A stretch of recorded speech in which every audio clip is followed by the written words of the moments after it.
जय श्री राधे फ्रेंड्स। आज हम बच्चों को कराने वाले हैं Roman number. Summer vacation start हो गई है, बच्चों को पीछे नहीं करना है, हमें आगे आगे बढ़ाना है। इसके लिए रोज आप कुछ ना कुछ हमें बच्चों को अभ्यास कराते रहना है। तो आज हम उसी सीरीज में रोमन नंबर बताएंगे बच्चों को।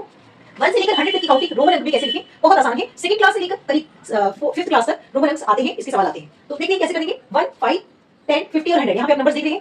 ये 5 सिंबल ही आपको बेसिकली बच्चों को याद कराने हैं, ठीक है। तो ये 5 सिंबल अगर आप याद करा देते हैं, बच्चा चुटकियों में काउंटिंग को लिख लेगा। देखिए 1 के लिए क्या होता है, 1 है ना, इसको आई बोल सकते हैं, एक खड़ा डंडा बोल सकते हैं, कुछ भी बोल सकते हैं, जिस तरह से आपका बच्चा समझ पाए। इसके लिए V, 10 के लिए X, 50 के लिए L और 100 के लिए C, ठीक है। तो अगर इसको अगर मैं एक लाइन में पढ़ूं तो I V XL C, I V XL C, इस तरह से आप बच्चे को याद कर सकते हैं। 5 सिंबल है, कोई कठिन काम नहीं है बच्चे के लिए याद करना, ठीक है। अब इसको काउंटिंग में कैसे लिखते हैं, बहुत आसान तरीका है। इसमें एक चीज और बच्चे को बतानी है कि रोमन अंक जो लिखते हैं उसमें कोई जीरो नहीं होता, मतलब जीरो के लिए कोई सिंबल नहीं होता। आप सिर्फ काउंटिंग लिख सकते हैं, पर जीरो के लिए अलग से स्पेसिफिक कोई साइन नहीं होता। अब देखिए एक सिंबल, इन सब सिंबल्स की खासियत है, जैसे इसकी, फिर इसकी, है ना, और फिर इसकी।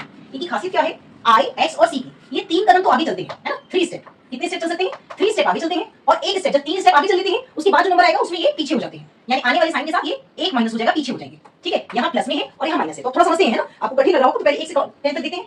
एक के लिए एक डंडा, 2 के लिए 2 डंडे, 3 के लिए 3 डंडे, 4 के लिए आप जैसे मैंने बताया 4 के लिए आप क्या करेंगे, 4 से पहले आप 5 लिख दीजिए, 5 का साइन क्योंकि बना हुआ है। अब जैसे मैंने बताया कि 3 स्टेप आगे चलता है, 1 2 3। अब जैसे ही 4 आएगा तो ये पीछे हो जाएगा, और पीछे किसके साथ होगा, 5 के साथ, यानी कि V, और इससे जस्ट पहले क्या लगा दिया हमने, एक डंडा। आप देख पा रहे होंगे, यानी 3 स्टेप इसने आगे चले और एक स्टेप इसने पीछे ले लिया अपने आगे आने वाले साइन के साथ, ठीक है। तो अब ये हो गया 4, फिर 6 में फिर आगे बढ़ाएंगे, V के साथ हमने एक डंडा आगे लगाया तो क्या बन गया, ये बन गया 6, और अब इस तरह से हम 2 डंडे आगे लगा देंगे तो 7, और 3 डंडे आगे लगा देंगे तो 8। अब जैसे मैंने बताया कि ये क्या हो गया, ये 3 स्टेप ले चुका है, अब क्या करेगा, ये एक स्टेप पीछे लेगा। तो हम 10 का साइन देखेंगे पहले, 10 होता है X, है ना, तो 10 तो बन गया, ये हो गया 10। 9 के लिए क्या करेंगे, X के पहले 1 लगा देंगे या एक डंडा लगा देंगे, तो ये 9 बन गया, यानी कि 3 स्टेप आगे चलने के बाद एक स्टेप पीछे लेता है, ठीक है। क्लियर हो गया, यानी 1 2 3 4 5 6 7 8 9 10, ये आपने पूरी काउंटिंग लिख ली। एक बार 2 बार आप अभ्यास करेंगे, बच्चे को पूरा मेमोराइज हो जाएगा कि किस तरह से काउंटिंग को आगे बढ़ाना है।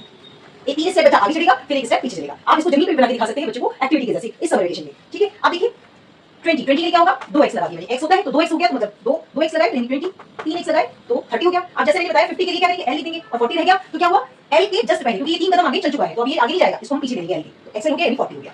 उसके बाद l है, l का साइन है यहाँ पे, अब आगे बढ़ाएंगे lx, यानी कितना, 50 से 10 ज्यादा, और यहाँ पे 50 से 10 कम है ना, इसका मतलब यहाँ है। और यहाँ पे जो मतलब आ रहा है, यहाँ पे आ रहा है 10 से 1 कम, और इसके आगे अगर हम 11 लिखेंगे तो x और 1 लिख देंगे, तो यानी 10 से 1 ज्यादा, ठीक है। तो XL यानी 50, यहाँ पे XL, L का मतलब है 50, तो 50 से 10 कम यानी 40, 50 के बाद L और X लिखा यानी 10 ज्यादा, 50 से 10 ज्यादा। अब आगे बढ़ाएंगे, ये हो गया 70, 80 और फिर 90। तो 90 के लिए आप पहले 100 वाला देखेंगे, C, है ना, तो ये 3 कदम चल चुका है, तो इससे जस्ट आगे वाले नंबर को देखेंगे, C है 100, तो हम इसमें C लगाएंगे और जस्ट पहले X लगा देंगे, है ना। तो ये हो गया 100 से 10 कम, 100 से 10 कम हुआ तो क्या हो गया, ये हो गया 90, ठीक है। तो इस तरह से हम अपने बच्चों को रोमन नंबर्स बहुत ही आसानी से सिखा सकते हैं। आप एक बार 2 बार बच्चों को कराएंगे, बट मैं डेफिनेटली एकदम बिल्कुल श्योर हूं कि वो 2 दिन में बिल्कुल अच्छे से रोमन अंक लिखना सीख जाएगा। चलिए मिलेंगे अगले वीडियो में, तब तक के लिए जय श्री राधे।